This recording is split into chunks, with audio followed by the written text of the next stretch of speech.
সব নামগুলা আসলো না, এক ড্রাইভারের পিঠের উপর দিয়ে সব চলে যায়, ভিতরে বড় বড় রাঘব বোয়াল আস্তে করে রয়ে যায়।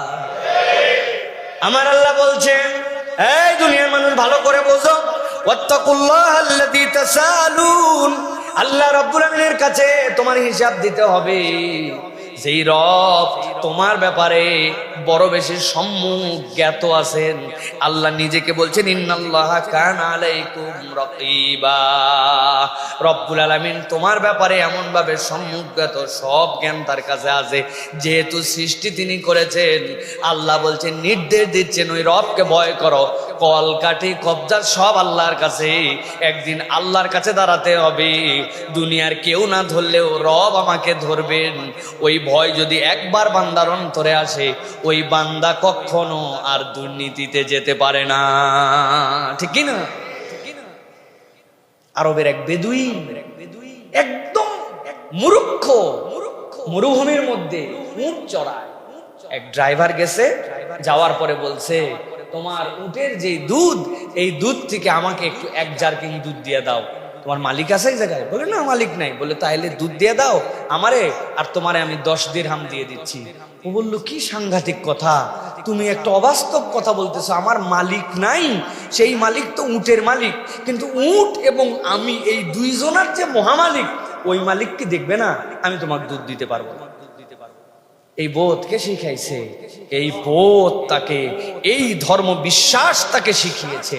এই জন্য ধর্মহীন জাতি, বেহায়া জাতি, ইসলাম বিমুখ জাতি যত বেশি আপডেটেড হতে যাবে, তত বেশি সে ব্যাকডেটেড হবে। আর ইসলামকে অনুসরণ করে, সম্মান করে, ধর্মীয় শিক্ষা, নৈতিক শিক্ষা যে জাতি সমৃদ্ধ হবে, এই জাতি তত বেশি আপডেটেড হবে, ঠিক কিনা? আপনি আপনার সংজ্ঞা চেঞ্জ করেন, আপনি স্মার্ট বাংলাদেশের সংজ্ঞা চেঞ্জ করেন। স্মার্ট বাংলাদেশ তখন হবে যখন রাষ্ট্রের নাগরিকগণ ইসলামকে বেশি পালন করবে, ধর্মকে যখন তাদের জীবনের নিত্য সঙ্গী বানায় নেবে, ধর্মীয় বিধিবিধান যখন সব জায়গায় কায়েম হবে, তখন হবে স্মার্ট বাংলাদেশ। আর নচেত এটা ঠুনকো নামাঙ্কিত স্মার্ট হবে, কিন্তু এটা শয়তানিতে ভরা একটা দেশ হবে, ঠিক কিনা? এই ষড়যন্ত্রে এখন আমাদের সমাজ ব্যবস্থা লিপ্ত। এখন কিভাবে ধর্মহীন করা যায়, কিভাবে বেহায়া বানানো যায়, কিভাবে ফ্রি মিক্সিং শেখানো যায়, কিভাবে অসভ্যতা শেখানো যায়, কিভাবে এই মানুষগুলোকে বেহায়া বানানো যায়, এই টার্গেট এখন হচ্ছে আমাদের সমাজের মধ্যে রন্ধ্রে রন্ধ্রে ছড়াচ্ছে। ক্লাস 6 এর বাচ্চা কাচ্চা, ক্লাস 4 এর বাচ্চা, ছেলেও আছে মেয়েও আছে, একসাথে তাদেরকে শেখানো হচ্ছে পিরিয়ড কোনো সমস্যা নয়। আচ্ছা, পিরিয়ড কি আসলে কোনো সমস্যা না? আমরাও তো বলি পিরিয়ড কোনো সমস্যা নয়, কিন্তু তাদের উদ্দেশ্য কি? তারা কি পিরিয়ড কোনো সমস্যা নয় বোঝানোর জন্য এই ডায়লগ দেয়? না, তাদের ডায়লগ হচ্ছে, ওই ক্লাসের মধ্যে 40টা মেয়ে আছে, 40টা ছেলে আছে, ছেলে মেয়েকে কোরাস করা, এইটা বলানোর দ্বারা তাদের টার্গেট তাদের মধ্যে লজ্জা তুলে দেওয়া, আর তুলে দেওয়া, তাদেরকে বেহায়া বানানো। আপনার যদি পিরিয়ডিক্যাল টার্ম শিখাতে হয়, মেয়েদেরকে মেয়েদের শিক্ষক দিয়ে আলাদা করে শিখান। ছেলেদের পিরিয়ড কোনো সমস্যা নয়, এটা শিখানোর দ্বারা পিরিয়ড শিখান না, বেহায়াপনা শিখান, ঠিক কিনা? এটা আমাদের দেশে প্রমোট করা হচ্ছে, এই বেহায়াপনা তাদেরকে শেখানো হচ্ছে। বলেন তো ভাই, পিরিয়ড তো প্রত্যেক মাসে একবার হয়, মাত্র 3 থেকে 10 দিনের ডিউরেশনে হয়। ওরা পিরিয়ড নিয়ে এত আলাপ করলো, কিন্তু মাতৃত্বের পরে যে নেফাস হয়, ওই নেফাস তো 40 দিন পর্যন্ত হতে পারে। কোনোদিন নেফাস কোনো সমস্যা নয়, অথবা মাতৃত্বকালীনের পরে যে রক্ত, এটা সমস্যা নয়, এটা বলে না। অথচ ওই সময় তার শিশু তার কাছে আসে, ওই সময় তার পরিবার তার সাথে আসে, সদ্য ভূমিষ্ঠ শিশুর নানান ধরনের জার্ম, বিভিন্ন ধরনের সমস্যা হতে পারে। ওইটা তো আরো বেশি সতর্ক করার কথা, ওইটার কথা তারা বলে না। তাদের টার্গেট বেহায়া বানানো। বেহায়া বানানোর ফলাফল কি জানেন? বেহায়া বানানোর ফলাফল, আগে একটা মানুষ, মহিলা, তার 60-70 বছরের জীবন চক্রে মাত্র 40 থেকে 50টা পিরিয়ডিক্যাল সার্কেল ছিল। প্রত্যেক মাসে যেই মা বোনদের পিরিয়ড হয়, ম্যাচুর হওয়ার পর থেকে, বালেগা হওয়ার পর থেকে, সে মাত্র 40টা পিরিয়ড নিয়ে তার জীবন পার করে ফেললো। ব্যাপার কি? অবাক হবেন না? বছরে 12টা পিরিয়ড হওয়ার কথা, 60 বছর বাঁচলো, 40টা পিরিয়ডে তার জীবন শেষ। হ্যাঁ, ওই সময় তাদের লজ্জাশীলতা, তাদের নিজেদের সম্ভ্রম, এইরকম উন্মুক্ত অনাচার অজাচার এইগুলা না থাকার কারণে তাদের মাতৃত্বকালীন সময়ই আসতো দেরিতে। তারা ম্যাচুরি হতো 10, 12, 13 বছর বয়সে। এরপরে বিবাহ, 8-10টা বাচ্চা কাচ্চা হতো। এরপরে বিয়ের পরবর্তী তার যে ডিউরেশন ফাঁক থাকতো, 40 বছর 50 বছর পরে তো মেয়েদের অটোমেটিক আল্লাহ আবার পিরিয়ড বন্ধ করে দেন। এই জীবনে তার 40-50 পিরিয়ড, 12-13টা বাচ্চা কাচ্চা, তার হায়াত চক্রটা এমন ছিল। আর এখন সেই সার্কেল 60-70 বছরে একটা মেয়ের পিরিয়ড হয় 350 থেকে 400 সার্কেলে রূপান্তর হয়েছে। ওদের টার্গেট প্যাডের ব্যবসা করা, স্যানিটারি ন্যাপকিনের ব্যবসা করা, মুসলিম উম্মাকে বেহায়া বানানো, ছেলে মেয়ের মধ্যে লজ্জাশীলতা তুলে দেওয়া। যেখানে মা বোন তাদের ইস্যুটা, তাদের বাবা তাদের স্বামী এইগুলা দেখবে, সেটা না করে তারা বলতেছে তোমার যদি পিরিয়ডের প্যাড লাগে বাপকে কেন বলবে, মাকে কেন বলবে, তোমার ভাইকে বলো, বন্ধুকে বলো। এটার দ্বারা তারা অসভ্য সমাজ, একটা বর্বর সমাজ, একটা লজ্জাহীন সমাজ, এইটা একটা তুলে আমাদের সমাজের যে তাহজিব তামাদ্দুন এটা দূর করতে চায়। এইটার দ্বারা কখনো স্মার্ট আর মডার্ন বাংলাদেশ বানানো সম্ভব নয়। এটার দ্বারা অনিবার্য ধ্বংসের দিকে বাংলাদেশকে নিয়ে যাওয়া হচ্ছে। আমরা যদি সচেতন না হই, আমাদের ভবিষ্যৎ প্রজন্মকে নিয়ে আমাদের বড় আফসোস করতে হবে। নিজের পরিবারকে নিজে রক্ষা করেন, নচেত এদের ষড়যন্ত্র যদি সফল হয়, আগামী 50 বছর পরে এই দেশে মুসলমানদের তাহজিব তামাদ্দুন থাকবে না। আপনার আমার বাচ্চা বেহায়া হয়ে যাবে, আপনার আমার বাচ্চা ইসলামের পরিচয় দিতে শাই ফিল করবে। ওরা এই টার্গেট নিয়ে কাজ করছে। সচেতন হতে হবে আমাদেরকে, ঠিক কিনা? খুব সাবধান প্রিয় ভাইয়েরা। দুর্নীতি প্রতিরোধে 1 নম্বরে আল্লাহর ভয়। কি 2 নম্বর? দুর্নীতি প্রতিরোধে আল্লাহর দেওয়া তরিকা হচ্ছে সৎ চরিত্র এবং নৈতিকতা। সৎ চরিত্রের থেকে ইসলামে আর কোনো কিছুর মূল্যায়ন আল্লাহর কাছে নাই। সৎ চরিত্র। আল্লাহ রাব্বুল আলামিন কোরআনুল কারীমের মধ্যে বলছেন, সূরা মায়েদা 5 নম্বর সূরার 8 নম্বর আয়াত, আল্লাহ বলছেন ইয়া আইয়ুহাল্লাযীনা আমানু কুনু কওয়ামিনা লিল্লাহি শুহাদা বিল কিসত ওয়া লা ইয়াজরিমান্নাকুম শানআনু কওমিন আলা আল্লা তা'দিলু ই'দিলু ওয়া আকরাবু লিত-তাকওয়া।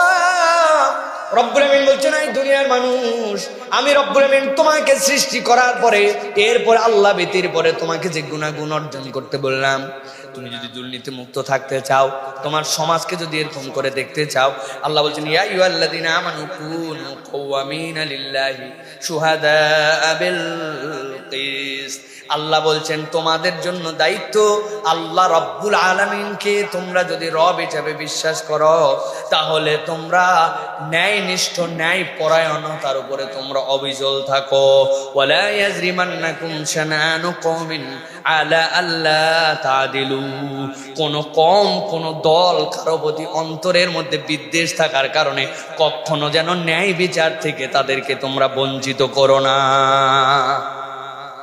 অনেক ইন্টেলিজেন্ট ব্রাঞ্চের লোকেরা আজকে আসেন আমাদের এখানে, বিভিন্ন পর্যায়ে গোয়েন্দা ডিপার্টমেন্ট, বিভিন্ন ডিপার্টমেন্ট, তারা সালাম বিনিময় করেন আমাদের সাথে, দায়িত্বপ্রাপ্ত হয়ে কথা বলার জন্য, কথা শোনার জন্য আসেন তারা। কোনো কথা আমার যদি আপনাদের কাছে মনে হয় যে কোরআনুল কারীমের বিপক্ষে আমি বলতেছি, অথবা কোনো কথা কাউকে ইন্টেনশনালি খোঁচানোর জন্য বলতেছি, আপনারা আমাকে স্মরণ করাই দিবেন। ইনশাল্লাহ আমি আপনাদের সামনে আবার বিষয়টি খোলাসা করার চেষ্টা করব। ভালো করে বুঝেন, আল্লাহ রাব্বুল আলামিন আমাদের যে নিয়ম কানুন দিলেন, যে নীতিমালা দিলেন, আমরা আমাদের দেশকে দুর্নীতি মুক্ত করতে চাই, রব্বুল আলামিনের তরিকা কি, আপনি যদি সেটা অনুসরণ না করেন আপনি তো পারবেন না। এই আয়াতে কারিমাতে বলা হচ্ছে ওয়ালা ইয়াজরিমান্নাকুম শানানু কওমিন। তোমরা যদি দুর্নীতি মুক্ত হতে চাও, কোন কওমের প্রতি বিদ্বেষের কারণে তোমরা যেন আইন প্রয়োগের ক্ষেত্রে, তোমরা যেন ন্যায় বিচারের ক্ষেত্রে 2 নম্বরই করো না। বুকে হাত দিয়ে বলতে হবে, এই দেশে গোষ্ঠী বিদ্বেষ, দল, নানান কারণে ন্যায় বিচার থেকে লক্ষ লক্ষ মানুষকে বঞ্চিত করা হয় কিনা, হয় কিনা? মানুষের প্রতি জুলুম হয় কিনা? আদালত থেকে বেইনসাফ হয় কিনা? ভুয়া সাক্ষ্য দিয়ে আলেম ওলামাকে ফাঁসানো হয় কিনা? তা আপনি এই বিদ্বেষ থেকে যদি না বের হতে পারেন, তাহলে আপনি কেমন করে এই সমাজকে পরিবর্তন করবেন? রব্বুল আলামিনের সূত্র সূরা মায়েদা 5 নম্বর সূরা 8 নম্বর আয়াতে কারিমা যে পড়ে নেবেন। আল্লাহ বলছেন ইদিলু হুয়া আকরাবু লিত্তাকওয়া, তোমাদেরকে আমি বলছি তোমরা আল্লাহকে ভয় করো। আমি আল্লাহ রাস্তা দেখাই দিলাম কেমনে আল্লাহকে ভয় করবে। তোমরা আদালত কায়েম করো, ইনসাফ করো, ন্যায় বিচার করো। আল্লাহ বলছেন এটা তোমাকে মুত্তাকি বানায় দিবে। সুবহানাল্লাহ। সমাজে কোন ক্ষেত্রে ইনসাফ আমরা পূর্ণাঙ্গভাবে দেখতে পাই না। সব জায়গায় স্বজন প্রীতি, দুর্নীতি, দল প্রীতি, আমাদের নিজস্ব পরিমণ্ডল প্রীতি, এই প্রীতির ঠেলায় এই দেশে ন্যায় নিষ্ঠ আদালত ইনসাফ সব এখন ওই জাদুঘরে রাখার মতো জায়গায় চলে গেছে। এই জন্য প্রিয় ভাইয়েরা, সৎ চরিত্র এবং নৈতিকতা সম্পন্ন মানুষ হতে হবে। নৈতিকতা যদি না থাকে তাহলে আমরা কখনো সমাজকে দুর্নীতি মুক্ত করতে পারবো না। এটা হচ্ছে আমাদের 2 নম্বর বিষয়। প্রিয় ভাইয়েরা, রাসূলুল্লাহ সাল্লাল্লাহু আলাইহি ওয়াসাল্লাম বলেছেন তোমাদের মধ্যে সর্বোত্তম সে যার চরিত্র এবং ব্যবহার সর্বোত্তম। তা আমার চরিত্র সর্বোত্তম না, আমার ব্যবহার সর্বোত্তম নয়, আমি চারিত্রিকভাবে ভণ্ড, উপরে আমি যে লেবাস পরে থাকি ওইটা তো আমার বাহ্যিক খোসা, খোসার তো আমার কোনো ভ্যালু নেই আল্লাহর কাছে। এই জন্য প্রিয় ভাইয়েরা সৎ চরিত্রবান হতে হবে। রাসূলুল্লাহ সাল্লাল্লাহু আলাইহি ওয়াসাল্লাম বলছেন তোমরা কল্যাণ করো, তোমরা যদি সত্যের সাথে থাকো, আল বিররু ইয়াহদি ইলাল জান্নাহ, তোমার এই কল্যাণকামিতা তোমাকে জান্নাতে পৌঁছায় দিবে। খারাপ থেকে বাঁচো, খারাপ থেকে বাঁচো, জেনে রাখো এই খারাপ তোমাকে জাহান্নামে পৌঁছায় দিবে। তা আমি ভালোর সাথে চলি না, ভালোকে পছন্দ করি না, ভালোর সাথে আমার সম্পর্ক নাই, নানান কারণে ভালোকে আমার কালো মনে হয়, তাহলে তো এই কালো মনে হওয়া মানে আপনার চোখে সমস্যা, আপনার চোখে সমস্যা, এটা ইসলামের সমস্যা নয়। অতএব আপনার সতর্ক হয়ে আমাদের প্রত্যেককে সৎ চরিত্র এবং নৈতিকতা সম্পন্ন মানুষ হতে হবে। এটা না হলে সমাজের এই সকল ভণ্ড মানুষ দিয়ে আপনি দুর্নীতিকে না বলুন, অমুককে না বলুন, এটা বলায় কখন আপনি দুর্নীতি দূর করতে পারবেন না। দুর্নীতিকে না বলুন, এর জন্য 10 কোটি টাকা বাজেট হয়েছে, বিভিন্ন জায়গায় এটার পোস্টার, সাইনবোর্ড, ব্যানার, ফেস্টুন লাগাতে হবে, এর 8 কোটি টাকাই খাই ফেলছে। 3 নম্বরে দুর্নীতি দূর করতে হলে ইনসাফ এবং ন্যায় বিচার লাগবে। কি লাগবে? ইনসাফ এবং ন্যায় বিচার। সূরা নিসা 135 নম্বর আয়াতে কারিমার মধ্যে আল্লাহ রাব্বুল আলামিন ডিটেইলস আপনার আমার জন্য প্ল্যানিং দিয়েছেন। রব্বুল আলামিন কি বলছেন দেখেন, ইয়া আইয়ুহাল্লাযীনা আমানু কুনু কাওয়ামিনা বিল কিসতি শুহাদাআ লিল্লাহ ওয়ালাউ আলা আনফুসিহিম আওয়াল ওয়ালিদানি ওয়াল আকরাবিন ইয়াকুন গানিয়ান আও ফাকিরান ফাল্লাহু আওলা বিহিমা। রব বলছেন আমি তোমার ব্যাপারে, তোমাদেরকে তোমাদের ব্যাপারে নির্দেশনা দিচ্ছি। ইয়া আইয়ুহাল্লাযীনা আমানু, ঈমানদারেরা, কুনু কাওয়ামিনা বিল কিসত, তোমরা সত্যের উপরে, ন্যায় বিচারের উপরে, ইনসাফের উপরে, আদালতের উপরে অটলভাবে তোমরা দাঁড়ায় যাও। তোমরা জেনে রাখো তোমরা যে কাজটা করতেছো এইটা রব্বুল আলামিনকে সাক্ষ্য মেনে তোমরা করতেছো। দুনিয়ার কেউ তোমার জন্য এটা ধরাছোঁয়ার না থাকলেও তোমার রবের কাছে তুমি এটার জন্য দায়বদ্ধ। রব এরপরে বলছেন তোমাদের নিকটাত্মীয়, তোমাদের পরিবার পরিজন, কেউ ধনী, কেউ গরিব, কেউ তোমার কাছের, কেউ তোমার দূরের, এইগুলা যেন প্রভাবিত হয়ে তোমাদেরকে ন্যায় বিচার থেকে দূরে না সরায়। রব্বুল আলামিন বলছেন সব সময় মনে রাখবে ফাল্লাহু আউলা বিহিমা, তোমার নিকটাত্মীয়, ধনী গরিব, কাছের দূরের, এদেরকে বিচার থেকে যদি প্রবঞ্চিত করো, এদের থেকে রব তোমার কাছে অধিক হকদার। আর রব যেহেতু তোমাকে সৃষ্টি করেছেন, তিনি তোমাকে নির্দেশনা দিলেন তোমার বিচারে যেন কখনো ইনসাফ আদালতের বাহিরে তুমি না যাও। বুকে হাত দিয়ে আমাদের মানুষদেরকে যদি জিজ্ঞাসা করা হয় আমরা আমাদের দেশে ইনসাফ আদালত প্রতিষ্ঠিত করতে পেরেছি কিনা, আমাদের অধিকাংশ মানুষ সাক্ষ্য দিতে বাধ্য হবে আমরা এত বছর স্বাধীন হলেও এখন পর্যন্ত পূর্ণ ইনসাফ আদালত কায়েম করতে পারি না। ঠিক কিনা? ইনসাফ আদালত আমরা কায়েম করতে পারি না। প্রিয় ভাইরা, রং দে আমাদের বেইনসাফ, বেইনসাফ যেন আমাদের নেচার। বেইনসাফ এইগুলার কথা বললে অনেক সময় আমাদের দৃষ্টি একদম গভর্নমেন্ট পর্যন্ত, সরকার পর্যন্ত চলে যায়, কিন্তু ব্যক্তিগত পর্যায়ের বেইনসাফিও কি আমাদের কম?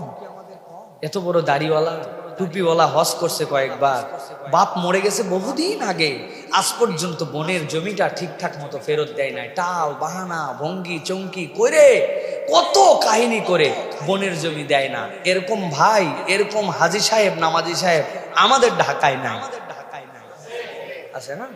আহা, ছেলে আর মেয়ের মধ্যে বেইনসাফি করছে। যেটারে পছন্দ হয়েছিল ওইটাকে আগেই কিছু লিখে পড়ে দিছে, মেয়েগুলাকে কোন রকম ভূগোল বুঝ পড়ায় দিছে, ছেলেগুলাকে এই জিনিস দিয়ে দিছে। এরকম ভণ্ড মুসলমান আমাদের সমাজে আছে না ভাই? তা আপনি কোন আদালত কায়েম করে আল্লাহর কাছে যাচ্ছেন? রাসূলুল্লাহ সাল্লাল্লাহু আলাইহি ওয়াসাল্লামের কাছে এক সাহাবী এসে বললেন, ইয়া রাসূলুল্লাহ, আমার এই সন্তানকে আমি খুব মহব্বত করি, তার খেদমতের জন্য আমি একটা গোলাম রেখে দিছি। নবীজি বললেন, এদিকে আসো, তোমার আর ছেলে মেয়ে আছে? আছে ইয়া রাসূলুল্লাহ। সকলের জন্য কি গোলাম দিছো? বলেন না ইয়া রাসূলুল্লাহ। বলে, তুমি যদি সকলকে গোলাম দিতে পারো এর গোলাম থাকবে, আর সকলকে না দিতে পারলে এর গোলাম সরায় দাও। তুমি তোমার সন্তানের মধ্যে বেইনসাফ করতে পারবে না। রাসূলুল্লাহ সাল্লাল্লাহু আলাইহি ওয়াসাল্লামের কি কঠোর নির্দেশনা! আমরা আমাদের সন্তানের সাথে বেইনসাফ, পরিবারের সাথে বেইনসাফ, আহা, মুসলমানের বাড়ির কাজের মানুষ যারা, তাদের সাথে আমরা মুসলমানরা যে বেইনসাফি করি। আমি জোহরের নামাজে যাচ্ছি, উনার কর্মচারীকে ক্যাশের দিকে খেয়াল রাখায়া ব্যবসাপাতি ঠিক মতো বুঝাই দিয়ে, এই দামের নিচে বেচিস না। খুব বিশ্বস্ত ভাই, আমার কর্মচারী খুব বিশ্বস্ত বলে রেখে দিয়ে চলে আসছেন। আপনার উচিত ছিল দোকান বন্ধ করে ফুল স্টাফ নিয়ে আপনার নামাজে আসা। আপনি আপনার অধীনস্থদের ব্যাপারে বেইনসাফ করছেন। আপনার ড্রাইভার বলছে, স্যার নামাজের মনের সময় হয়েছে, নামাজ যদি নামাজ করো, চাকরি ছাড়ো। নামাজ কখন পড়া লাগবে আমারও জানা আছে। উনি নামাজের আগ্রহী, আপনি তাকে পাত্তা দেন না, বেচারি চাকরির ভয়ে আর বলে না। এরকম মালিক বাংলাদেশে নাই। উল্টাটাও আলহামদুলিল্লাহ শত শত আছে। বারবার এই জন্য বলছি, আইয়ুহাল্লাযীনা আমানু কুনু কাওয়ামিনা বিল কিসত শুহাদা লিল্লাহ। আল্লাহর জন্য আদালত হিসাবের মধ্যে বুঝে নেন যে আমার কোন জায়গায় গাফলতি আছে, আমি কোন জায়গায় গাফলতি করতে পারি আর না পারি। এটা আপনাকে হিসাবের সাথে বুঝাতে হবে। এইটার রুট লেভেল থেকে উপর পর্যন্ত যদি প্রতিষ্ঠিত করা না যায়, কিয়ামত পর্যন্ত ডায়লগ বাজি করে দুর্নীতি দূর করা যাবে না। আপনার মোরাল পাওয়ার যদি না থাকে, আপনার অন্তরের ভিতরের পবিত্রতার শক্তি যদি না থাকে, মুখ দিয়ে নীতি নৈতিকতার কথা বললেও ওটার এফেক্ট পড়ে না, ওটার এফেক্ট পড়ে না। এটা 3 নম্বর বিষয়, ইনসাফ ও ন্যায় বিচার। 4 নম্বর, অন্যের সম্পদের সম্মান করা। এটা যদি আমাদের মধ্যে না ঢোকে, তাহলে আমরা দুর্নীতি দূর করতে পারবো না। কোরআনুল কারীম আমাদেরকে কি বলছে? আপনারা যাবেন এবং পড়বেন, আপনারা যে রমাদানের আয়াতগুলি পড়েন, আল্লাহ রাব্বুল আলামিন সূরা বাকারার মধ্যে কুতিবা আলাইকুমুস সিয়াম কামা কুতিবা আলাল লাযিনা মিনকুম, এই যে আয়াতগুলা দিলেন, এরপর আল্লাহ রাব্বুল আলামিন বললেন, তোমাদের মধ্যে কেউ যদি সফরে থাকো, অথবা তোমাদের মধ্যে কেউ যদি অসুস্থ থাকো, ফাইদাতু মিন আইয়ামিন উখার, এই দিনগুলো অন্য সময় তোমরা পূরণ করে নিও। রোজার বিধান শেষ। আল্লাহ রাব্বুল আলামিন তারপরে বলছেন যে তোমাদের জন্য অন্যের সম্পদের সম্মান করাটা কিরকম হবে। তুমি না সিয়াম থেকে তুমি এক ঢোক পানি খাও নাই, তুমি গোপনে খাও নাই, বাথরুমে ঢুকেও গিলো নাই, যেই মানুষ তুমি এইগুলা গিললা না, রোজা ভেঙে যাবে বলে আল্লাহ এরপরে আয়াতে বলছেন, ওয়ালা তাকুলু আমওয়ালাকুম বাইনাকুম বিল বাতিল ওয়া তুদলু বিহা ইলাল হুক্কামি লিতাকুলু ফারিকাম মিন আমওয়ালিন নাস বিল ইসমি ওয়া আনতুম তা'লামুন। আল্লাহ রাব্বুল আমিন বলছেন, দুনিয়ার মানুষ, ওয়ালা তাকুলু আমওয়ালাকুম বাইনাকুম বিল বাতিল, তোমরা একে অপরে অন্যায়ভাবে একজনের সম্পদ আরেকজন গ্রাস করে ফেলো না। ওয়া তুদলু বিহা ইলাল হুক্কাম, চিন্তা করছো আমি খাবো না, কিন্তু আদালত যদি আমাকে দিয়ে দেয়, আমার সমস্যা কোথায়? এটা কেস ঠুকে দেই, যদি পাইলে পাইলাম, আমি তো নিতে চাই নাই, আদালত দিয়েছে। আল্লাহ বলছেন, অন্যায়ভাবে কখনো কেস কামারিতে যেও না, অন্যায়ভাবে কখনো এটা হাকিমের কাছে উপস্থাপন করো না, তুমি তো জানো এই সম্পদ তোমার কিনা।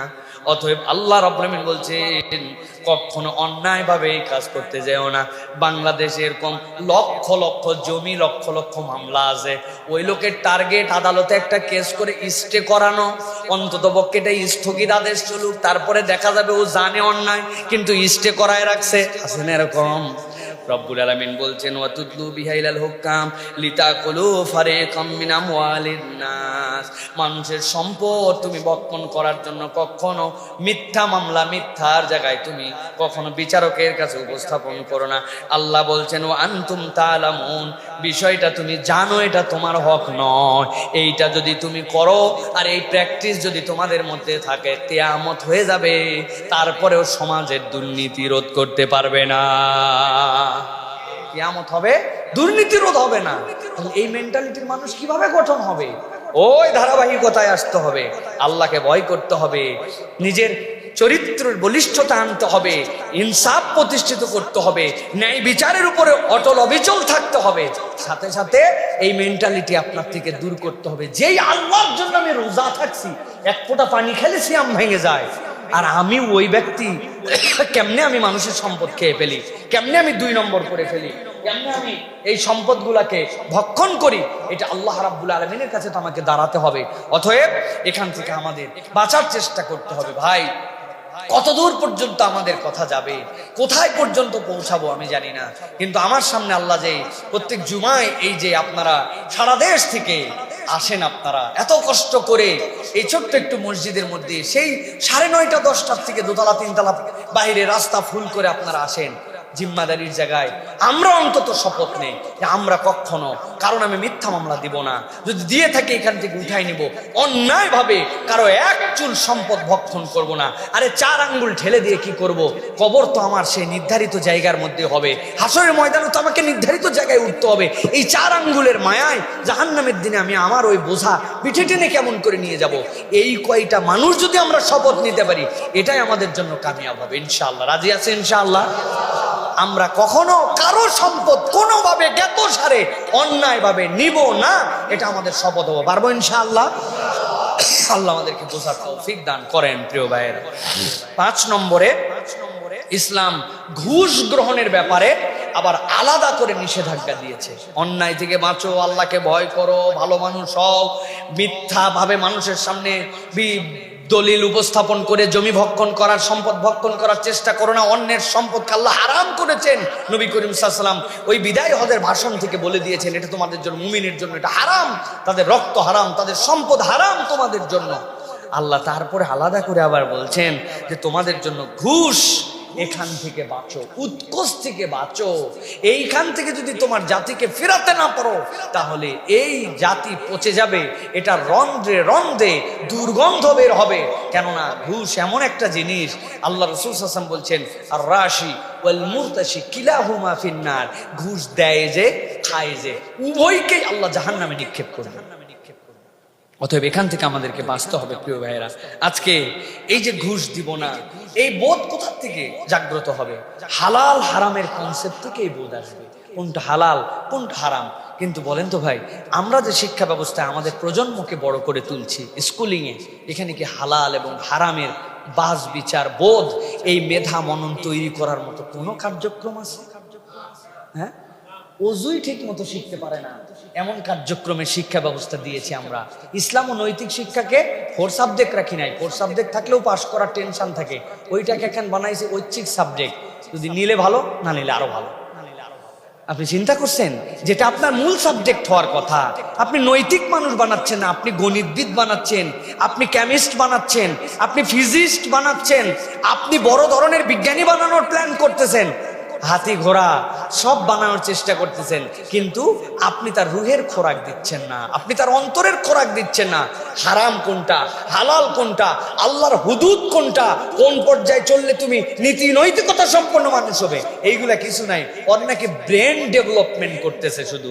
ভাই, আপনি কি জানেন একটা জিনিস, এই যে আমাদের শিক্ষা ব্যবস্থায় বাংলা, ইংরেজি, গণিত, সমাজ, গণিতের মধ্যে আবার কবিতা, গদ্য, পদ্য, পোয়েম, পোয়েট্রি, এই যে বিষয়গুলি আমাদের নানান কিছু দিয়া এই যে 11 ক্লাস 12 ক্লাস পর্যন্ত নিয়ে যাওয়া হয়। কেন নিয়ে যাওয়া হয় বলেন তো ভাই? এই কবিতা যেগুলো বাংলা শিখলাম, এই যে বিষয়গুলি আমরা শিখলাম, এইগুলো আমাদের কোনোদিন কাজ দিবে? কিন্তু কেন শিখায়? ব্রেনের চর্চার জন্য। আপনার ব্রেনটাকে বিভিন্ন ডাইমেনশনে যদি ওইটাকে চাষ করা হয়, তাহলে একটা ক্রিয়েটিভ মানুষ তৈরি হবে। এটা প্রমাণিত সত্য, এই কালচার মানুষের দ্বারা প্রমাণিত সত্য। কিন্তু যেই ব্রেন আপনি ডেভেলপ করলেন, ওইটা সঠিক রাস্তায় চলবে না ব্যাঠিক রাস্তায় চলবে? যেই ক্যানেল আপনি খনন করে পানি নিয়ে আসলেন, ওইটা ক্ষেতকে ডুবায় দিবে নাকি সেচ লাগবে তখন পানি দিবে? এইটা নিয়ন্ত্রণ এবং এইটা ব্যবস্থাপনা যদি আপনি না জানেন, তাহলে ওই খাল কাটা আপনার জন্য বড় বিপদ হবে। এখন আপনি যে শিক্ষা ব্যবস্থায় চাষ করায় সন্তানকে বড় করতেছেন, ও তো এমন ক্রিয়েটিভ হয়েছে যে ও কোন দিকে যাইতে হয় আর কোন দিকে যাইতে হয় না জানে না, তার নীতি কোনটা নৈতিকতা কয়টা এটা বোঝে না। আপনারা দেখছেন কিনা জানি না, আমরা ফেসবুকে মাঝে মাঝে থাকি, বোরখা পরে হুজুরদের সামনে হিন্দি সিনেমায় বাৎসরিক অনুষ্ঠানে নাচে, কারণ ওর ধারণা বোরখা পরে এরপরে সব করা যায়। আছে কি নাই? অন্যদের গায়ে থুতু দিলাম না, নিজের গায়ে থুতুটা নিলাম, নিজের গায়ে থুতু নিলাম। বোরখা পর্যন্ত পড়তে পারার পরে কোনটা হালাল আর কোনটা হালাল বুঝতে পারে না। আর যার কাছে কোনো নীতি নৈতিকতার বালাই নাই, সে কেমন করে হালাল আর হারাম বুঝবে? ওর দ্বারা দুর্নীতি না করলে ওকে বকা দরকার, যে তুই করলি না কেন। কে বসানোর কথা, যেই জায়গায় যার থাকার কথা, যেই জায়গায় যার পদায়ন হওয়ার কথা। আমি তো অবাক হই, আপনারা অবাক হন কিনা আমি জানি না। সংসদ ভবনে যে সকল লোক বক্তব্য দেয়, এই বক্তব্য আমি ক্লাস 6-এ দিতে পারতাম। বললেন হুজুর কেমন করে পারতেন? কালচার ছিল আমাদের, 50টা সাবজেক্ট দিয়ে কৌটার মধ্যে রাখতো, জানতাম না পর্যন্ত কি সাবজেক্ট, ওখান থেকে একটা তুলে নিয়ে এইটা পড়ে উপস্থিত বক্তব্য দিতে হতো। একদিনে এটা হয় নাই, এরকম হতে হতে প্রজন্মের সেরা তার্কিক হলাম। 2002 সালে বাংলাদেশে যত ইউনিভার্সিটি ছিল, যত পাবলিক ইউনিভার্সিটি ডিবেটর ছিল, বক্তা ছিল, আব্দুল্লাহ সাইফুল্লাহকে রব্বুল আলামিন ওই সেশনে সেরা তার্কিক বাংলাদেশের বানাইছিল। এটা একদিনে তো না, এখান থেকে নিচ থেকে হতে হতে প্র্যাকটিস করতে করতে এক জায়গায় আসছি আমরা। আমরা অবাক হই, যে জায়গায় তাকাই এত অদক্ষ, এত মূর্খ, এত অথর্ব, এত মানে মানে যার কোয়ালিটিহীন মানুষ এই জায়গায় যায় কেমনে। পরে বুঝে ফেলছি, না যাইতে উপায় নাই। প্রশ্ন কিনে যে পরীক্ষা দিয়েছে, ওর তো কোনো পরীক্ষাই দেওয়া লাগে না। ওর কি কোনো মেধার পরীক্ষা দেওয়া লাগছে? তো মেধার পরীক্ষা দিয়ে আসে নাই। এটা এখন প্রুফ দেখুন যে এই সকল অথর্ব কোত্থেকে আসলো। প্রিয় ভাইয়েরা, প্রত্যেকটা জায়গায় এটা অবাক লেগে যায় যে এই মানুষ এই পথ ক্যারি করতেছে, কেমনে এটা হয়? এটা আবাল মার্কা কথাবার্তা। বাংলা রিডিং পড়তে পারে না, সে বাংলাদেশের সংসদে যে বক্তব্য দিচ্ছে, বাংলা রিডিং পড়তে পারে না। ওই যে আমাদের বিগত রাষ্ট্রপতি যিনি স্পিকার ছিলেন, উনি বলছিলেন না যে মাননীয় সংসদ সদস্য, আপনি আপনার লিখিত বক্তব্য আমার কাছে জমা দিলে লিখিত বক্তব্য পঠিত হিসাবে পরিগণিত হইয়াছে বলিয়া গণ্য করে নেওয়া হবে। আপনার এত কষ্ট করার দরকার? এরকম আবালে ভরে গেছে দেশ প্রিয় ভাইয়েরা। কারণ কি? অযোগ্য অদক্ষ এই ব্যক্তিগুলাকে আসমান থেকে ফেরেশতা পদায়ন করে নাই, আমরাই আমাদের পায়ে কুড়াল মারছি, ঠিক কিনা? কুড়াল মারলে তো আপনার রক্ত বেরোবে, খুব খাওয়াই লাগবে আপনার। এখন কি করবেন? রক্ত দেখেন, এখন রক্ত দেখতেছি আমরা। আল্লাহ আমাদেরকে হেদায়েত দান করুন। 6 নম্বর, জনসাধারণের স্বার্থ রক্ষার মেন্টালিটি বলা মানুষ গঠন করতে হবে। জনসাধারণের স্বার্থ দেখবে, এই মেন্টালিটি বিরাট গুরুত্বপূর্ণ। এটা কার মধ্যে দরকার? স্পেসিফিক যারা দেশ রক্ষার বাহিনী, তাদের মধ্যে দরকার। পুরাতন গল্প আবার করি আপনাদের কাছে। আসতেছি হিলি থেকে সান্তাহার ট্রেনে করে। ট্রেন হিলি বর্ডার পার হওয়ার পরে খানিক দিন পরে আউটে দাঁড় করায় সেনাবাহিনীর চেক। 2007-08 দিকের কথা বলছি। সেনাবাহিনী চেক করে এরপরে মেলা জিরা বের করলো, কি কি বের করলো, করে টোরে 2 ঘন্টা লেট, ট্রেন ছেড়ে দিল। যেই না ওই ট্রেন আসছে জয়পুরহাট আসছে, আবার চেক। এবার তখন বিডিআর ছিল, বিডিআর এর চেক, তারা আবার অনেক কিছু বাইর করলো। এখান থেকে ছেড়ে দিয়ে আক্কেলপুর আসলো, আক্কেলপুর আসে আবার এক চেক, এবার র্যাবের চেক, তারাও কিছু বের করলো। সান্তাহার আসার পরে আবার চেক, আমি সান্তাহার নেমে গেলাম। প্রিয় ভাইয়েরা, ভালো করে বুঝেন, এই চেকটা, এই অবৈধ স্মাগলিং, এইগুলা ট্রেনের থেকে বের করা, ধরা, এইগুলাকে আটকানো আমাদের যে সকল দায়িত্বশীল বাহিনী আছেন তাদের দায়িত্ব কিনা? তারা ভালো কাজ করেছে কিনা? ভালো কাজ করছে। কিন্তু এখানে একটা কিন্তু আছে। কিন্তুটা হচ্ছে, যেই ট্রেনের মধ্যেই মাল সামান উঠলো, যেই ট্রেনের মধ্যে স্মাগলিং হলো, স্মাগলাররা উঠলো, এই বাথরুমের মধ্যে, ছাদের মধ্যে, এখানে ওখানে গুজায় রাখলো। ভাই, এই মাল তো আসমান থেকে নামে নাই, এটা বর্ডার পার করে অবৈধভাবে ঢুকছে। তা আপনি আপনার বর্ডারটা যদি এমন করেন যে দিক দিয়ে কিছু ঢুকবে না, ট্রেন কি আপনার জয়পুর, সান্তাহার, আক্কেলপুর আউটে দাঁড় করানোর দরকার আছে? বেরিবাদ দিছে ওই জায়গায়, দিয়ে পুরো ঢাকা বেঁচে গেল। আপনি যদি চিন্তা করতেন ঢাকা বাঁচার দরকার কি, আমাদের মোল্লা সাহেব চিন্তা করছে আমার মিরপুর বাঁচলে হয়, উনি মিরপুরে বাউন্ডারি দিচ্ছে, পুরো ঢাকা তো তলায় থাকতো। আরেক এমপি যদি মনে করতো যে আমার আরেকটু বড় করি, গাবতলী সহ দেই, তলায় থাকতো। বেরিবারটা দেওয়ার কারণে ঢাকার এই পাশটা আমরা বেঁচে গেলাম। তো আপনার বেরিবারটা ওই যে বর্ডারে দিলে সমস্যা কোথায়? বর্ডার খোলা রেখে, বর্ডার থেকে 2 নম্বর লোক রেখে, বেইনসাফ বেআমানতদার, জনগণের স্বার্থ রক্ষা করে না এইরকম ব্যক্তিরা ওখান থেকে নেশা জাতীয় দ্রব্য ঢোকে, ওখান থেকে 2 নম্বর জিনিস ঢোকে, ওখান থেকে গরু পাচার হয়, দেশের স্বার্থ বিরোধী, যুব সমাজকে নষ্ট করার মাদক আছে। ওই জায়গায় আমাদের পাহারা মজবুত নয়। দেশের মধ্যে আমরা শুধুমাত্র এখানে সেখানে আমরা ঠেকানোর জন্য চেষ্টা করছি, এটা যৌক্তিক কোনো কারণ হতে পারে না, ঠিক কি না?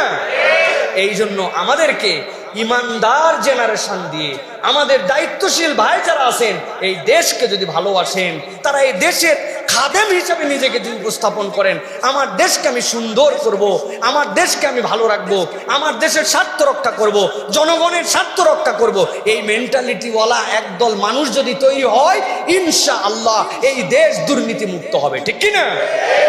এই জন্য প্রিয় ভাইরা, আমাদেরকে জনসাধারণের স্বার্থ রক্ষা এই মেন্টালিটির মানুষ তৈরি করতে হবে। আপনার সন্তানকেই পাঠ দেন, এই দেশ তোমার, এই মানুষ তোমার, এই দায়িত্বের জায়গায় যদি তুমি যাও, তাহলে তোমাকে এই দায়িত্বের সাথে, আমানতদারিতার সাথে এইটা তোমাকে দায়িত্ব পালন করতে হবে। এটা হচ্ছে আপনার আমার জন্য দায়িত্ব।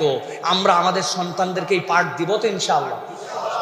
কিসের ইনশাআল্লাহ বলতেছেন? আমরা যাই বলবেন বাবা খুব দেশ রক্ষায় তোমাকে ঝাঁপিয়ে পড়তে হবে, আর আপনি তাকে যে সকল কাজ কার্যক্রম পড়ালেখা এইগুলা দিছেন, এইগুলার সাথে এটার কোনো সম্পর্ক নেই, কেমনে সেইটা শিখবে? এই জন্য আপনার সন্তানকে দর্সুল কোরআন, দর্সুল হাদিস, নৈতিকতা, হালাল হারামের পার্থক্য, ইসলামের বিধিবিধান, ন্যূনতম কিছু কোরআন তার ভিতরে হৃদয়ের মধ্যে দিতে হবে। মরার পরে আপনার জানাজায় যেন আর সেই সন্তান নির্দ্বিধায় দাঁড়াতে পারে, মরার পরে সে যেন আপনার কবরের পাশে দাঁড়ায় দোয়া করতে পারে, সে যেন দেশ রক্ষার জন্য বলিষ্ঠ নেতৃত্ব দিতে পারে, দেশের প্রতি ভালোবাসা বুকের মধ্যে ধারণ করতে পারে। এটা যদি আপনি তাকে নৈতিক শিক্ষা, ইসলামের শিক্ষা, ধর্মীয় শিক্ষা না দেন, শুধুমাত্র মুখ দিয়ে বলার দ্বারা হবে না, মুখ দিয়ে বলার দ্বারা হবে না। মুখ দিয়ে বহু কিছু আমরা বলছি, এটা কার্যকর নয়। নবী করিম সাল্লাল্লাহু আলাইহি ওয়াসাল্লাম কতবার বলেছি, রহমাতুল লিল আলামিন, দুনিয়ার সব রহমত মানুষের মধ্যে আল্লাহ যেটা দিবেন, সব দয়া যদি এক জায়গায় করা হয়, তাহলে মুহাম্মদ সাল্লাল্লাহু আলাইহি সাল্লামের কাছে তার 99টা আছে। পুরা তাবত মানুষ মাখলুকাতের মধ্যে একটা আছে। আর পুরা তাবত মুহাম্মদ সাল্লাল্লাহু আলাইহি ওয়াসাল্লাম সহ পুরা তাবত মাখলুকাতের সকলের দয়া এক জায়গায় যদি করা হয়, তাহলে একটা আছে সকলের কাছে, 99টা রব্বুল আলামিনের কাছে। সুবহানাল্লাহ বলবেন না? ওই রহমাতুল লিল আলামিন বলছেন, তুমি তোমার সন্তানকে 7 বছর বয়স হলে সালাতের আদেশ, 10 বছর হলে ওয়াদরিবুহুম, শাসন করো, মাইর লাগাও। আপনি একবার ভাবলেন না, দয়ার নবী রহমাতুল লিল আলামিন একটা 10 বছরের বাচ্চাকে মারতে বলতেছেন? আপনি বলে আহা, আমার সন্তান কেবল ঘুমাইছে, কালকে পরীক্ষা, ছোট মানুষ। পৃথিবীর সকল মানুষ, মাখলুকাত, জিন, ইনসান, সৃষ্টির দয়া সব একত্রিত করলে 99টা নবীর কাছে একটা আপনার কাছে। আপনার থেকে নবী কম দয়াশীল নন। ওই নবী বলতেছেন তোমার সন্তানকে নৈতিকতা শিখানোর জন্য তুমি মায়ের দিয়ে তাকে মসজিদ মুখী বানাও। আপনি গাফলতি করছেন, কোরআন শিখান নাই, নামাজ শিখান নাই, ইসলামের দিকে আনেন নাই। এখন হুজুরের কাছে আসছেন, হুজুর সন্তান কথা শুনে না, কি করার আছে? আমি বললাম তাবিজ আছে, 1,01,101 টাকা। কই হুজুর রেডি, ব্ল্যাঙ্ক চেক দিচ্ছে। আমি তো ঝামেলায় পড়ে গেছি, এরকম তো কোনো তাবিজ নেই, আমি না ফান্ড করছি, কিন্তু সে 1 লক্ষ টাকা দিতে রেডি হয়ে গেছে, ব্ল্যাঙ্ক চেক। কি জ্বালায় আছে সে কেবল জানে। এরকম কোনো তাবিজ নাই, এরকম কোনো দোয়া নাই, ফু নাই, মেরে দিলে সন্তান পরিবর্তন হবে। কেননা এই কঞ্চি পেকে গেছে, এখন বাঁকাতে গেলে মট করে ভেঙে যাবে। কঞ্চি বাঁকায়া ঝুরি বানানোর জন্য সবুজ থাকতে থাকতে ওইটাকে হাতে গড়তে হয়। আল্লাহর ওয়াস্তে সতর্ক হন, আজকের থেকে সিদ্ধান্ত চেঞ্জ করেন, নিজের উত্তর প্রজন্মকে বাঁচান। আল্লাহ রাব্বুল আমিন আমাদেরকে বোঝার তৌফিক দেন। সর্বশেষ সামাজিক সচেতনতা দরকার, খুব গুরুত্বপূর্ণ। বিখ্যাত হাদিস আছে, মান রাআ মিনকুম মুনকারান ফালিয়াতাগাইয়িরহু বিয়াদিহি ফাইল্লাম ইয়াসতাতি ফাবিলিসানি ফাইল্লাম ইয়াসতাতি ফাবিকলবিহি। এই যে হাদিসের স্তর, এটা কি শিখায়? এটা সামাজিক সচেতনতা শিখায়। মানুষকে বলতে হবে, হাজার নৈতিকতার পরে মানুষ ট্র্যাক খারাপ হয়ে যেতে পারে। ভাই, অন্যায় থেকে ফিরাও, তাআওয়ানু আলাল বিররি ওয়াত তাকওয়া ওয়ালা তাআওয়ানু আলাল ইসমি ওয়াল উদওয়ান। খারাপ কাজে হেল্প করো না, ভালো কাজে সহযোগিতা করো। খারাপ কাজ থেকে তোমার ভাইকে ফিরাও, ভালো কাজে উৎসাহ দাও। এই আমল বন্ধ হলে আমাদের সমাজ শেষ হয়ে যাবে, ঠিক কিনা? এই আমল করতে রাজি, আমল করতে রাজি, মানতেও রাজি হন। কেউ কিছু বললেই চাটাং করে লাফ দিয়ে উঠেন না, আগে দেখেন যে ঠিক বলছে কিনা। যদি ঠিক বলে মেনে নেন, এটা মেনে নিয়ে তারপরে আপনি সুন্দর করে তাকে অ্যাপ্রিসিয়েট করেন। কিন্তু আমাদের তো মানার কোনো তবিয়ত নাই। বলছে বেশি বোঝে, উনি সব বুঝে, বিরাট জ্ঞান লাগে, বলার ধরন শুনলেই মেজাজ খারাপ হয়ে যায়। আছে না ভাই আমাদের? এগুলো কারা? আমরা। বলেন বলেন, খালি মানুষের কান্দের মধ্যে ফালায় না প্রিয় ভাই। আমাদেরকে এই চেতনাটা জাগ্রত করতে হবে। তাহলে আবার 6টা পয়েন্টের কথা বলি। কোনগুলা বলছি আপনাদের কাছে? 1 নম্বরে বলেছি আল্লাহর ভয়, সৎ চরিত্র এবং নৈতিকতা, ইনসাফ ও ন্যায় বিচার, অন্যের সম্পদের সম্মান করা, ঘুষ গ্রহণে আলাদা নিষেধাজ্ঞা, জনসাধারণের স্বার্থ রক্ষা। এই কাজগুলি যদি আমরা কোরআন সুন্নাহর আলোকে করতে পারি, ইনশাআল্লাহ আমাদের দেশ ইনশাআল্লাহ দুর্নীতি মুক্ত হবে। দুর্নীতি 100% মুক্ত না হলেও এইটার হার 90% কমে যাবে ইনশাআল্লাহ। আল্লাহ আমাদেরকে এই বোধ জাগ্রত করার তৌফিক দান করেন। এবার অনেকগুলি প্রসঙ্গ আছে, টপাটপ আপনাদের কাছে কিছু কিছু বিষয় বলে দেই প্রিয় ভাইরা। 1 নম্বর বিষয় হচ্ছে আশুরার সিয়ামের ফজিলত কি। আশুরার সিয়াম বিরাট দামি সিয়াম। রাসূল সাল্লাল্লাহু আলাইহি ওয়াসাল্লামের কাছে এসে এক সাহাবী বললেন, ইয়া রাসূলুল্লাহি আইয়ু শাহরিন তা'মুরনি আন আসুমা বা'দা রমাদান। রমাদানের পরে আমি কোন মাসে সিয়াম পালন করব, আপনি আমাকে নির্দেশ দেন। নবী করিম সাল্লাল্লাহু আলাইহি ওয়াসাল্লাম বলে, ইন কুনতা সাইমান বা'দা শাহরি রমাদান ফাসুম আল মুহাররম ফাইন্নাহু শাহরুল্লাহ। যদি তুমি রমাদান ছাড়া অন্য কোন মাসে বরকতপূর্ণ রোজা রেখে তুমি তোমার ফজিলত হাসিল করতে চাও, তুমি মুহররম মাসে রোজা রাখো। নিশ্চয় জেনে রাখো মুহররম আল্লাহর মাস। সুবহানাল্লাহ। কেমন করে আল্লাহর মাস? নবীজি বলছেন, ফিহি ইয়াউমুন তাবা ফিহি আলা কওমিন। এই মাসের মধ্যে কোন কওম তওবা করেছিল, আল্লাহ তাদের তওবা কবুল করে নিয়েছেন। ওয়া ইয়াতুবু ফিহি আলা কওমিন আখারিন। কিয়ামত পর্যন্ত এই মাসে বান্দা কবুল করবে, তওবা করবে একদল, আল্লাহ তাদের তওবা কবুল করতে থাকবেন। সুবহানাল্লাহ। অতএব মুহররম তওবার মাস, মুহররম আল্লাহর মাস। মুহররম মানে নিজেই সম্মানিত। যেই মাসে হালাল কাজকে হারাম করা হয়েছে, মানে কি? পরপর 3টা মাস, জিলহজ, জিলকদ, মুহররম, এই মাসে যেন বান্দারা হজ করতে নির্বিঘ্নে যেতে পারে। যুদ্ধ, বিগ্রহ, ঝগড়া ঝাঁটি সব নিষিদ্ধ। এই মাসগুলো তো অন্য সময়ও নিষিদ্ধ, এই মাসে আরো বেশি নিষিদ্ধ। আল্লাহর মাস এই মুহররম। এই মুহররমের সিয়ামের ব্যাপারে নবী করিম সাল্লাল্লাহু আলাইহি ওয়াসাল্লাম থেকে হাদিস আসছে, ভালো করে বুঝেন। নবীজি মদিনায় গেলেন, যাওয়ার পরে ইহুদিদেরকে বললেন, লিমা সুমতুমুল ইয়াউম, তোমরা কেন এই দিনে দিবস রোজা রাখো? বলে, আমরা রোজা রাখি, মূসা আলাইহিস সালামকে আল্লাহ নাজাত দিয়েছিলেন এই দিনে, এই জন্য আমরা রোজা রাখি। নবীজি বললেন, আমি তো মূসার ব্যাপারে অধিক হকদার, সে নবুয়তি আমার ভাই, মহব্বতের দিক দিয়ে আমার অনেক কাছে। অতএব হে মুসলমানেরা, তোমরা সিয়াম পালন করো। নবীজি বললেন, আহতাসিবু আলাল্লাহি আন ইউকাফিরা সানাতাল্লাতী ক্বাবলা। কেউ যদি মুহররমের সিয়াম পালন করে, আল্লাহ অতীতের 1 বছরের গুনাহ তার মাফ করে দেন। আরাফাতের রোজা কি? আন ইউকাফিরা সানাতাল্লাতী ক্বাবলা ও বাদা, আগে পরে। আর এই সিয়ামের দ্বারা আগের রোজা আল্লাহ মাফ করে দিবেন। নবীজি খুশি হয়ে বললেন, আমি যদি আগামী বছর বাঁচি, খালি 10 নয়, আমি 9 তারিখেও রোজা। সুবহানাল্লাহ বিহামদি। কিন্তু নবী করিম সাল্লাল্লাহু আলাইহি ওয়াসাল্লাম হায়াত পান নাই। অতএব আমরা আগামী মঙ্গল, বুধ, 16, 17 এই 2 দিন 15 তারিখ দিবাগত রাত্রে আমরা সাহারি খেয়ে আমরা এই 2টা রোজা রাখার জন্য চেষ্টা করব। পারবো ইনশাআল্লাহ? কেউ যদি না পারি তাহলে অন্তত একটা ইয়ৌমা আশুরা। আশুরা মানে দশম, আশারা মানে 10, তিসা আশারা, আশুরা হচ্ছে দশম বোঝানোর জন্য সংখ্যা, আর এখানে ক্রম। এই দশম দিবসকে আশুরা বলা হয়।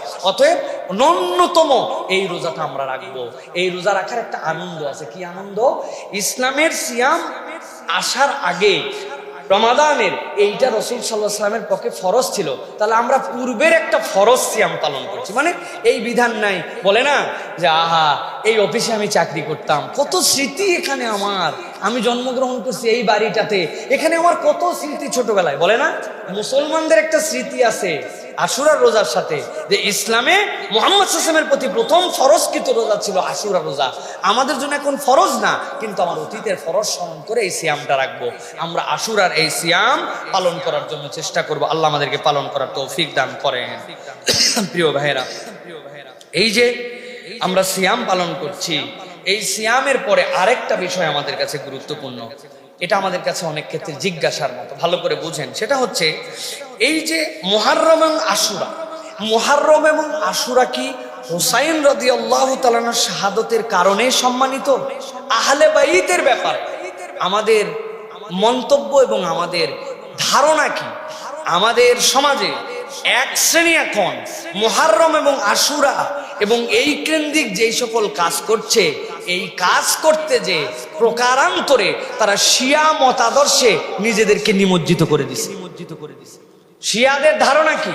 শিয়াদের ধারণা হচ্ছে হুসাইন রাদিয়াল্লাহু তাআলা আনহুর এই শাহাদাত এবং আহলে বাইত এই সম্মান এত অধিক যে আবু বকর রাদিয়াল্লাহু তাআলা আনহু, ওমর রাদিয়াল্লাহু তাআলা আনহু, উসমান রাদিয়াল্লাহু তাআলা আনহু, ইনারা 2 নম্বরই করে আলী রাদিয়াল্লাহু তাআলা আনহুকে খেলাফত না দিয়ে ইনারা খেলাফতকে কবজা করে নিছেন।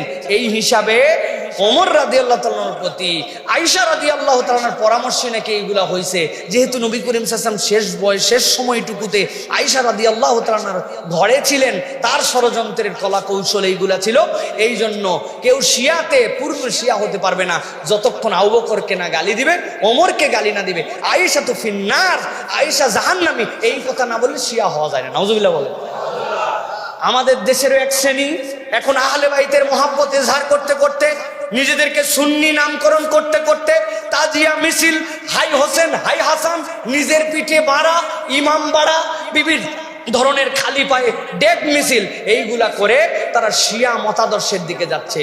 বিশ্বাস করেন, আপনাদের কাছে যদি আমরা ইতিহাস বলি তাহলে আপনারা জানলে অবাক হয়ে যাবেন যে এই যে মাতমের পদ্ধতি, এটা হচ্ছে শিয়া মাযহাবের কাছেও একটা বেদাত পদ্ধতি। সর্বপ্রথম 352 হিজরিতে মুইজুদ্দৌলা দাইলামি বাগদাদে এই শিয়ার কার্যক্রম শুরু করেন। এইটা হয়েছে 64 হিজরিতে, কিন্তু মুইজুদ্দৌলা দাইলামি তিনি প্রথম এই মাতমের ঘোষণা দেয়। এরপরে যখন 363 হিজরিতে আল মুইজুলি দ্বীন ইল্লাহ ফাতিমি, মিশরের বিখ্যাত ফাতিমি শাসক, সে তখন মিশরবাসীকে নির্দেশ দিল রাষ্ট্রীয়ভাবে এখন থেকেই মাতম করতে হবে। 354-50 হিজরির আগ পর্যন্ত এরকম কোন রেওয়াজ ইসলামে ছিল না। আর একটা জিনিস ভালো করে মনে রাখবেন, আল্লাহ রাসূল সাল্লাল্লাহু আলাইহি ওয়াসাল্লাম আশুরার সিয়াম তার জীবদ্দশায় আপনার আমার জন্য নির্দেশনা, ফজিলত, মর্তবা, বর্ণনা বলে গেছেন। নবীর পরে আর কোনো নবী নাই, নবীর পরে দিনের মধ্যে আর কিছু ঢুকানোর নাই। অতএব এরপরে যা ঘটনা ঘটুক সেটা দিনের পাঠ হতে পারে না। হযরতে হুসাইন রাদিয়াল্লাহু তাআলা শাহাদাত আমাদের হৃদয়ের মধ্যে এমন কষ্ট দেয়, আমাদেরকে এমন জজবা দেয়। তিনি তার ডেডিকেশন দেখিয়েছেন যে কম সংখ্যক লোক হোক, কখনো ইসলাম উঁচু শিরকে বাতিলের কাছে নিচু করবে না। তার হত্যার সাথে যারা জড়িত ছিল তাদের প্রতি আমাদের ঘৃণা শতধিক, কিয়ামত পর্যন্ত তাদের প্রতি আল্লাহ এবং তার রাসূলের লানত থাকবে। কিন্তু ওই কারবালার ঘটনার কারণে আশুরা আসে নাই। এটা আপনাকে স্পষ্ট, আপনাকে মতামত দিয়ে আপনাকে পরিষ্কার থাকতে হবে, কারণ এটা দিনের পাঠ, এটা আপনার দিনের পাঠ। আর শিয়ারা এইটা আপনার আমার মধ্যে ঢুকায় দেওয়ার জন্য চেষ্টা করে, বিশ্বাস ঢুকায় দেওয়ার জন্য চেষ্টা করে। আমরাও এখন কতকগুলা মানুষ হয়েছি তারা নিজেদেরকে মুসলমান বলি, কিন্তু ওই কাজগুলো আমরা করে বেড়াই। আমরা ডেক চড়াই, খালিবারে ঘুরি, এত বড় দড়ি লাগায়া অমুক জিনিস আমরা টেনে নিয়ে বেড়াচ্ছি। এটা কখনো কোনো মুসলমানের পরিধেয় পোশাক হতে পারে না। তারা যেইগুলা পোশাক পরতেছে, কালো পোশাকের ক্ষেত্রে আল্লাহ রাসূল সাল্লাল্লাহু আলাইহি ওয়াসাল্লাম থেকে শোকের ক্ষেত্রে কালো পোশাক ধারণ করার থেকে স্পষ্ট হাদিস দ্বারা নিষেধাজ্ঞা এসেছে। সূরা কোরআনুল কারীমের আয়াতের মধ্যে আসছে, হে রাসূল আপনি মেয়েদের কাছ থেকে বায়াত গ্রহণ করেন, বায়াত গ্রহণের ক্ষেত্রে তারা যেন দ্বীনের উপরে থাকে, আপনার বিরোধিতা না করে, মারুফের উপরে থাকে, আপনার ন্যায় আদেশ থেকে বের না হয়ে যায়। সাহাবী জিজ্ঞাসা করলেন, ইয়া রাসূলুল্লাহ এই মারুফের ব্যাখ্যা কি? রাসূল সাল্লাল্লাহু আলাইহি ওয়াসাল্লাম একদিন বসেছিলেন, তখন আব্বাস রাদিয়াল্লাহু তাআলা বলেন, ইয়া রাসূলুল্লাহ কুরাইশের কিছু লোক বনি হাশেমের সাথে শত্রুতা করে। নবী করিম সাল্লাল্লাহু আলাইহি ওয়াসাল্লাম সাথে সাথে বললেন, পূর্ণ ঈমানদার ততক্ষণ পর্যন্ত হতে পারবে না যতক্ষণ না আল্লাহ এবং তার নবীর জন্য আমার আত্মীয়তার সম্পর্ক যাদের সাথে তাদেরকে মহব্বত করতে পারবে না। আপনি মুআবিয়া রাদিয়াল্লাহু তাআলাকে গালি দেন, আপনি আবু সুফিয়ানকে গালি দেন, অথচ আমরা যদি হিসাব করি আব্দুল মুত্তালিব ইবনে হাশেম ইবনে আব্দে মানাফ, রাসূল বলছেন ইসমাঈল আলাইহিস সালামের বংশকে আল্লাহ পছন্দ করেছেন, সেখান থেকে আল্লাহ রাব্বুল আব্দুল মুত্তালিব, সেখান থেকে ইবনে হাশেম, সেখান থেকে ইবনে মানাফ, এই বংশকে চুজ করে আমাকে পাঠাইছেন। উনারা রাসূলের বংশের আপন আত্মীয়, আবার রাসূল সাল্লাল্লাহু আলাইহি ওয়াসাল্লামের শ্বশুর। আপনি তাদেরকে গালি দিয়ে ইসলামের মধ্যে মনে করছেন বিরাট কিছু করতেছেন। আপনি মুআবিয়া রাদিয়াল্লাহু তাআলার ব্যাপারে একজন সালাফ বলছিলেন, ইসলামের পঞ্চম খলিফা ওমর ইবনে আব্দুল আজিজ, কি নাম তার, কার্যক্রম এত সুন্দর যে আলী রাদিয়াল্লাহু তাআলার পরে খেলাফতের তার প্রশাসনিক দক্ষতা, ইসলামের ডেডিকেশন দেখে অনেকে বলছিল তাকে কি পঞ্চম খলিফা হিসাবে আপনি কি মুআবিয়ার উপরে স্থান দেন? সেই সালাফ বলছিলেন নাউযুবিল্লাহি মিন যালিক। হযরত মুআবিয়া রাদিয়াল্লাহু তাআলা আনহু একদিন নবী করিম সাল্লাল্লাহু আলাইহি ওয়াসাল্লামের সাথে সালাত আদায় করে যে সওয়াব এবং যে মর্যাদা পেয়েছেন, সারা কিয়ামত পর্যন্ত হায়াত নিয়ে ওমর ইবনে আব্দুল আজিজ যদি সালাত করে এই সওয়াব সে পাবে না, কেননা তিনি সাহাবী। সুবহানাল্লাহ। সাহাবীর ব্যাপারে কথা বলে, সাহাবীদের ব্যাপারে গালাগালি করতে উস্কায় দেয়, আবার বলে তারা যে আহলে বাইতকে সম্মান করে। আমরা আহলে বাইতকে মহব্বত করি, হযরত মুআবিয়া রাদিয়াল্লাহু তাআলাকে মহব্বত করি, আবু সুফিয়ানকে মহব্বত করি, রাসূলের সব সাহাবীকে, স্পেশালি রাসূলের কলিজার টুকরা সাইয়্যিদাতুন নিসাই আহলিল জান্নাহ শাবাবুল জান্নাহ, রাসূলের কন্যা, রাসূলের জামাতা, রাসূল সাল্লাল্লাহু আলাইহি ওয়াসাল্লামের নাতি, তাদেরকে আমরা মহব্বত করি। কিন্তু তার মানে ওই হুসাইন রাদিয়াল্লাহু তাআলা কারবালার শাহাদাতের কারণে আশুরার দিবসকে আমরা উদযাপন করি না। আমরা এই শোককে হৃদয়ে ধারণ করি, ইসলামের অগ্রগামিতার পক্ষে তার এই কুরবানিকে আমরা সবসময় স্মরণ করি। তাকে আমরা কখনো মৃত মনে করি না, তিনি শাহাদাতের দরজায় জীবিত, আল্লাহর কাছে রিজিক পাচ্ছেন। কিন্তু এই সকল ফাউল কাজও আমরা করি না। কিন্তু এক শ্রেণী এখন এই সকল কাজ করে নিজেদেরকে সুন্নি বলতেছে, নিজেদেরকে আপডেট বলতেছে। আমাদের তরুণরাও তাদের পিছে। খবরদার, তাজিয়া মিছিল, ইমাম বাড়া, এইগুলোর জন্য শোক হাইওসেন করা, পিঠ চাপড়ানো, কালো পোশাক পরা, এইগুলাতে চান্দা দেওয়া, ডেক চাপানো, বিভিন্ন জায়গায় ডেকের মধ্যে লাইট করা, এই দিন ঘোরাফেরা করা, এইগুলা ইসলামের সাথে দূরতম সম্পর্ক নাই। এইগুলোর সাথে আমরা সম্পৃক্ত হব না। রাজি আছেন ইনশাআল্লাহ? আর আহলে বাইত নবীর পরিবারকে আমরা মহব্বত করব, কেননা নবীর পরিবারের এমন সম্মান, আল্লাহ বলছেন তারা দুস্থ হয়ে গেলেও যাকাত নিতে পারবে না, আল্লাহ এমন সম্মান তাদেরকে দিয়ে রেখেছেন। অতএব আমরা আহলে বাইতকে সম্মান করব, কিন্তু বিদআত করব না। আল্লাহ আমাদেরকে বোঝার তৌফিক দান করেন। প্রিয় ভাইরা, কতগুলো প্রশ্ন আসছে, আমরা কয়েকটা প্রশ্নের উত্তর দিয়ে ইনশাআল্লাহ শেষ করে দেব ইনশাআল্লাহ।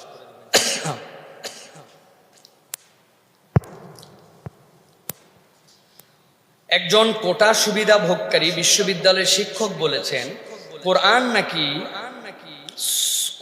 নাকি সূরা আনফালের আলোকে 80% কোঠার পক্ষে, চাকুরি, ভূমি, সম্পদ 80% বিজয়ী বাহিনীর। বিষয়টি বুঝিয়ে বলবেন, এই দলিলের আলোকে কি কোঠা সুবিধা নেওয়া জায়েজ আছে? প্রিয় ভাইয়েরা, খুব ভালো করে বোঝেন, আমাদের সমাজে কতগুলা বিস্ফোরা এখন দাঁড়িয়েছে, যারা কোরআন সুন্নাহর মৌলিক জ্ঞান যাদের কাছে নাই, কিন্তু বিভিন্নভাবে তারা কোরআনের অপব্যাখ্যা করে বিভিন্ন কিছু বলার চেষ্টা করছেন। উনি যে কথাটা বলেছেন, যুদ্ধলব্ধ সম্পদ বন্টনের কোঠা পদ্ধতির সাথে উনি তুলনা করেছেন।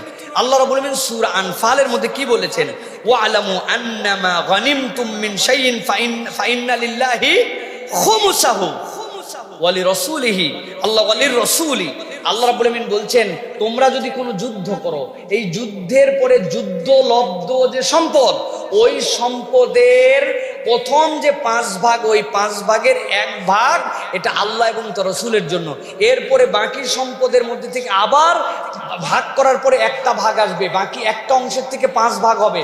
ওই 5 ভাগের একটা অংশ দুস্থদের জন্য যাবে, বাইতুল মালে জড়ো হয়ে থাকবে। এরপরে যারা দরিদ্র, যারা দুর্বল, তাদের জন্য সেইটা ব্যয় হবে। কিন্তু এই যুদ্ধলব্ধ সম্পদ, এইটাকে যদি আপনি এখন কোঠা ব্যবস্থার সাথে তুলনা করেন, তাহলে আমরা বলবো যে আপনি মূল কনসেপ্টটাই বুঝেন নাই। মূল কনসেপ্ট কি? গনিমতের শর্ত হচ্ছে দুইটা, একটা হচ্ছে বস্তুগত সম্পদ, আর একটা হচ্ছে যুদ্ধলব্ধ সম্পদ। বস্তুগত সম্পদ মানে কি? যুদ্ধ জিতে গেছেন, সোনা দানা, তারপরে হচ্ছে বিভিন্ন ধরনের গবাদি পশু, ভূমি, যেটা আপনি জিতেছেন ওইটা যুদ্ধলব্ধ হয়েছে, ওটা যোদ্ধাদের মধ্যে বিতরণ হবে, আল্লাহ এবং রাসূলের জন্য পাঠ থাকবে। আল্লাহ মাফ করুক, কথার কথা মেনে নেওয়ার জন্য যদি বলি যে আপনি কোঠা পদ্ধতির সাথে তুলনা করলেন, তাহলে এই কোঠার 1%, 5-এর 1% তো আল্লাহ এবং রাসূলের জন্য সংরক্ষিত। তো এই চাকরিগুলো কারা করবে? এই চাকরি কারা করবে? মানে ভণ্ডামির একটা লেভেল থাকতে হবে তো প্রিয় ভাইরা, এই লেভেল তো অতিক্রম করে গেছে। প্রিয় ভাইরা ভালো করে বুঝেন, একটা বিষয় ইসলামের সাথে কোঠার একটা সমন্বয় আছে। কিরকম? হাদিসের মধ্যে আসতেছে যে হযরত কায়েস রাদিয়াল্লাহু তাআলা থেকে বদরি যে সাহাবী ছিলেন, বদরি সাহাবীদেরকে 5000 দিনার, 5000 হচ্ছে দিরহাম ভাতা দেওয়া হতো। হযরত ওমর বলছেন যে আমার কাছে বদরি সাহাবীদের প্রায়োরিটি সব সময় থাকবে, যেহেতু উনারা হচ্ছেন উলাইকা হুমুল মুকাররাবুন সাবিকুন সাবিকুন, তারা সবচেয়ে ইসলামের জন্য প্রথম খেদমত করছেন। 5000 দিরহাম তাদেরকে ভাতা দেওয়া হতো। কিন্তু এই সম্মানটা ওই সাহাবী পর্যন্তই শেষ। তার ছেলে, তার নাতি, তার নাতি, অথবা উনি বদরি সাহাবী, তার সন্তানের যোগ্যতা থাক বা না থাক, তাকে কোঠার ভিত্তিতে অমুক অমুক পদ দিতে হবে। ইসলাম এরকম কোনো ভাওতাবাজির ধর্ম নয়। অতএব মন গড়া ব্যাখ্যা দেওয়ার এখানে কোনো সুযোগ নাই। 80% বিষয় সংরক্ষিত না। যুদ্ধ করছেন, দেশ স্বাধীন করেছেন, যারা ওই সময় এগুলোর সম্পদ বন্টন করে দেন, ভাগ করে দেন, কিন্তু এটা প্রজন্ম থেকে প্রজন্মান্তর এটাকে টেনে নিয়ে যেতে হবে। এটাকে হবে কোরআনের সূরা আনফালের আলোকে ইসলামের জিহাদকে এটার সাথে সমন্বয় করে দিয়ে এটাকে আপনি সাফাই গাইবেন, এটাকে আপনি সাপোর্ট করবেন। এরকম অপব্যাখ্যা করা যাবে না। এই অপব্যাখ্যা করলে আমাদের ঈমান থেকে বের হয়ে যাওয়ার সম্ভাবনা আছে। আল্লাহ আমাদেরকে বোঝার তৌফিক দান করেন। কোঠা নিয়ে আমার কিছু কথা আছে। আমার একটা প্রস্তাবনা আছে প্রাথমিক, দেশে শতভাগ কোঠা সিস্টেম চালু করা হোক। 100% কোঠা, 100% কোঠা চালু করে যারা যারা আমাদের যুদ্ধের সাথে সম্পৃক্ত ছিলেন, তাদের নাতি, তাদের নাতি, তাদের নাতি, যে আজ পর্যন্ত জন্মগ্রহণ করছে অথবা ডাক্তার ইডিজি এক্সপেক্টিং ডেলিভারি ডেট দিছে, ওই তারিখ থেকে হিসাব করে যত পদ পদায়ন যা আছে দিয়ে কমপ্লিট করে দেওয়া, সব ক্লিয়ার, শতভাগ দিয়ে এরপরে আমরা যারা আছি, যারা যুদ্ধের সময় হয় নাই অথবা বাপ দাদা যাদের মুক্তিযুদ্ধের সময় হয় নাই, এই প্রজন্ম আছে, তারপরে চাকরি হোক। আগে শতভাগ ক্লিয়ার। এটা কি আপনারা আমার সাথে একমত? হ্যাঁ, এটা করা হোক। এটা করলে এই ঝামেলা মিটবে। আর এটা যদি না করেন তাহলে কতকগুলো বিষয় আছে প্রিয় ভাই, খুব চিন্তার বিষয়, ভালো করে খেয়াল করেন। সেটা হচ্ছে যে মুক্তিযুদ্ধকে আমরা সম্মান করি, তাহলে এখন যারা কোঠার আন্দোলন করতেছে তাদের কাছে আমরা কি দীক্ষা দিলাম, তাদের কাছে আমাদের এই চেতনার কি ধারণাটুকু দিলাম যে তারা মুক্তিযোদ্ধার সন্তানদের এটার বিরোধিতা করতেছে? আপনি কি বুঝাতে চাচ্ছেন? যারা বিরোধিতা করতেছে শতভাগ তারা মুক্তিযোদ্ধা বিরোধী, মুক্তিযোদ্ধার চেতনার বিরোধী, দেশের স্বাধীনতার বিরোধী। তাহলে তারা কেন বিরোধিতা করতেছে? তার মানে প্রকারান্তরে এই 56% এই কোঠা, এই অমানবিক অনৈতিক কোঠা দিয়ে আমরা মুক্তিযোদ্ধার চেতনাকে আমরা নিজেরাই প্রশ্নবিদ্ধ করতেছি, অসম্মান করতেছি। আমরা একটা ছেলে 100 মার্কের মধ্যে 80 মার্ক পাবে, এরপরে সে অ্যালাউ হবে। আরেকটা ছেলে 33 মার্ক পাবে, পাওয়ার পরে সে অ্যালাউ হবে। মেধার জায়গায় তো আমি আমার দেশকে শূন্য করে দিচ্ছি, আমি তো ওই জায়গায় দাঁড় করাতে পারছি না। হ্যাঁ, বিশ্বের অনেক দেশে আপনি বলবেন, উদাহরণ দিবেন, সব স্টাডি আমার কাছে আছে। বিশ্বে আমাদের পরে সবচেয়ে বেশি কোঠা পদ্ধতি মালয়েশিয়া, 55%। কিন্তু কারণ কি? মালয়েশিয়ায় 3টা জাতিগোষ্ঠী আছে, চাইনিজ মালয়, ভূমিপুত্রা, আরেকটা ইন্ডিয়ান মালয়। ওদের মধ্যে ক্লাশ বেঁধে যাবে, এই জন্য সিস্টেম করে তাদেরকে কোঠা দেওয়া হয়। কিন্তু কোঠা মানে এইরকম নয় তুই 100-র মধ্যে 80 পাইলে তুই চান্স, আর তুই 33 পাইলেই চান্স, এরকম নয়। ওখানে একটা মেধার মানদণ্ড নির্ধারণ করা আছে। কিন্তু আমাদের এটা একদম একটা অযৌক্তিক হাস্যকর রূপে দাঁড়ায়, এটা আমাদের জন্য অনৈতিক। দুই নম্বর